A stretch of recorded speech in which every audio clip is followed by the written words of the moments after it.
Many times people ask me the question, do I have a style? How to know if I have a style and what is the impact it is making on others? Sometimes I also wonder if there is a style for some people. I think we all have a style. Only thing is, for some of us it is not a well differentiated style, whereas for some others it's a predictable, well differentiated, impact making, easily observable, above the threshold style. The style of these people, the second category of people whom I said, are very noticeable and are easily observable. Whereas the person himself or herself may not exactly be aware that he or she has a style. You will have to ask others, or you will have to do a very concentrated reflection of the way you interact with your juniors, with your children, with your colleagues and seniors. Sometimes you exhibit a style with your juniors, and perhaps you may be exhibiting the reverse of it with your seniors. Like I have seen in many cases, some managers are very participative, very empowering, very warm, and very obedient, very receptive when they interact with their seniors. The same people, when it comes to their juniors, would expect them to be obedient, would expect them to be a lot more reverent, would expect them to listen to them, would expect them to follow their directions. That means this is quite a characteristic of what we normally call as an autocratic style. So you are exactly behaving with your juniors the way you are behaving with your seniors. It is not the opposite, it is consistent. It's consistent because you feel that you should be obedient to your boss, so therefore you keep saying, yes sir, I will do that sir, I will listen to you sir, and you listen very carefully because you admire your boss or you think it is your duty to admire your boss. And the same way, when you are interacting with your juniors, you expect them to be like what you are with your boss. So there is a style, it's based on a belief pattern. The belief pattern is juniors should listen to their seniors and should follow their directions. And the seniors should give them direction, should control them, should guide them and things like that. So there is consistency. So consistency is in your philosophy. Consistency is the way. Now consider another person who is a highly empowering manager. He empowers. He normally tells his juniors or her juniors, try to figure it out. I have given you the task. You work out your ways and you present to me, and then certainly if I have some wisdom, I will give it to you. So they will not be micromanaging. They will be empowering and then passing it on. And the same thing happens with their seniors. They would expect their seniors also not to micromanage. And if they do, because of their philosophy, they will find it very difficult to stay with such a boss who is micromanaging them, because they themselves would not likely to micromanage. Is it possible that you have a manager who does not like to be micromanaged by his senior or her senior, but would like to micromanage his juniors or seniors? Yes, it is possible. In which case you might conclude that therefore he does not have a style or she doesn't have a style. No, that's not true. It's possible because the style that you exhibit partly is situational. What is it situational here? You have a boss whose behavior you cannot control. The boss is micromanaging. He is going into the details. You may be resenting it. or you may like it. If you like it, that is because you have over a period of time developed a chemistry with your senior. Your senior is micromanaging, and the day you started with this, you probably resented, you had dialogues. But over a period of time, you got convinced that your boss micromanages on areas where you are not competent. For example, the boss may be very aesthetic. The boss is very careful in terms of looking at what kind of pictures are put in his room or in the boardroom or in the verandas, everywhere, or the way the training room has to be organized, the way the office has to be kept, and so on. So these are all indications of his aesthetic kind of an orientation of the boss. But you are not aesthetically oriented. You don't care about all these kind of things. You are more concerned about getting the work done.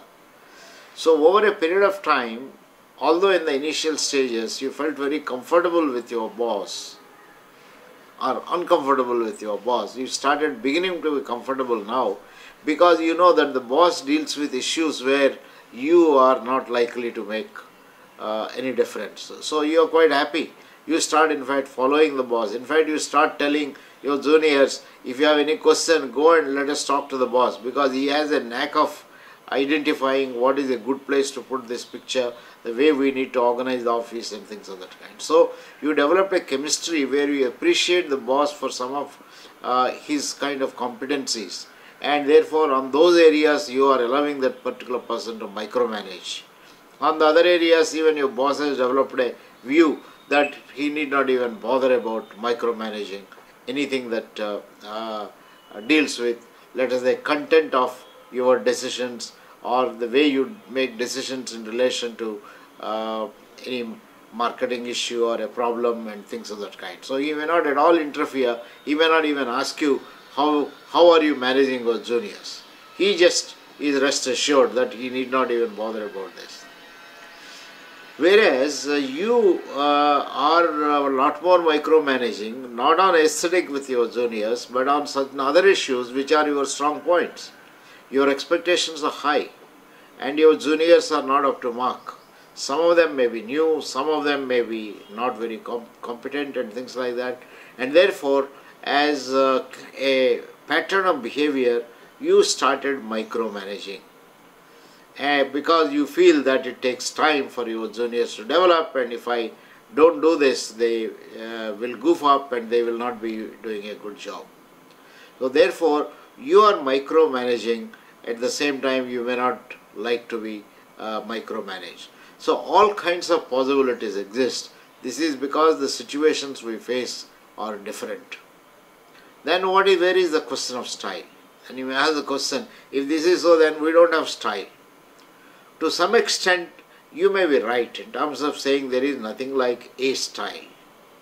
But if you have to decipher the style that you have, whether you have a style at all, a noticeable style, an aggressive style, a style that makes a difference, or that a style that creates a particular kind of an atmosphere, you have to be sensitive to your predictable behavior.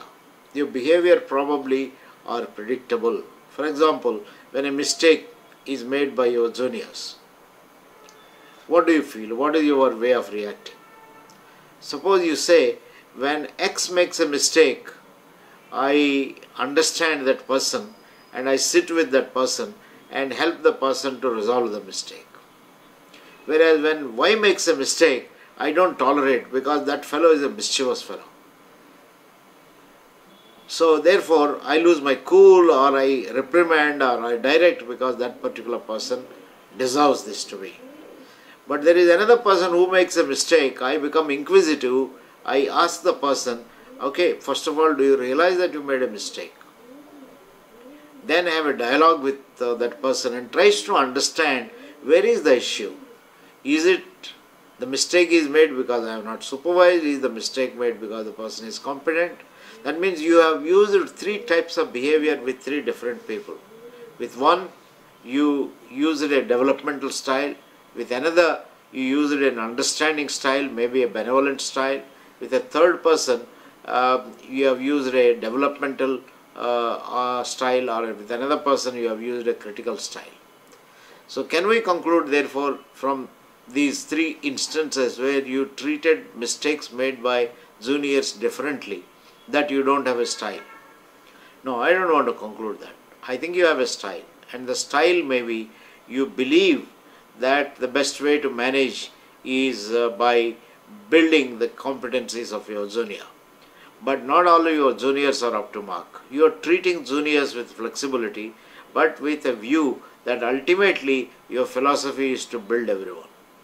If your philosophy, that is where the philosophy comes into picture, your philosophy is to build everyone, and if this is what we call as a developmental style, then you cannot conclude on the basis of these three people.